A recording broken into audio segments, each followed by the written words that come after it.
नमस्कार नमस्कार जे जे फूड अँड ब्लॉगमध्ये तुमचं स्वागत आहे। आज पाऊस पडत आहे आणि आज मी गुलगुले करणार आहे। आमच्या मनीषाला खावा वाटलेत गुलगुले।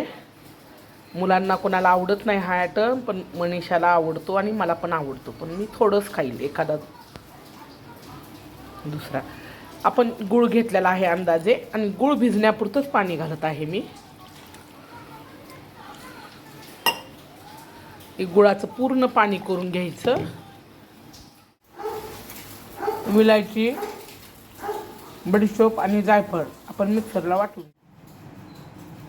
हे बघा, आपण गुळाचं पाणी केलेलं मी आता चाळणीनं चाळून घेतलं आहे। आता त्यात मावल तेवढं मी गव्हाचं पीठ मिक्स करून घेणार आहे आणि 1 चिमट मीठ टाकणार आहे। गव्हाचं पीठ मी चाळून घेतलं आहे। या पद्धतीचं मी तिंबून घेतलं आहे आणि 1 चिमट मीठ अगदी बोटात बसेल एवढं मी मिक्स करत आहे। हे बघा, या क्वालिटीचं घेतलं आणि मी हे अर्धा तास भिजवत ठेवणार आहे। बडीशोप, विलायची आणि जायफळची पूड चाळून घेतली। जास्त नाही, तेल ठेवले तापायला। तेल तापेपर्यंत आपण हे मिक्स करून घेऊ। अरे खूपच झाला।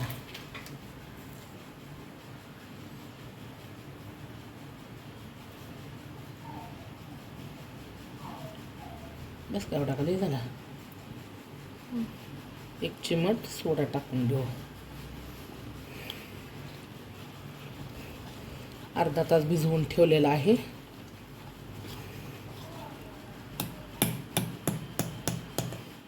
आपण हे गुलगुल्याचं पीठ छोटे छोटे गुलगुले तोडून घेऊया।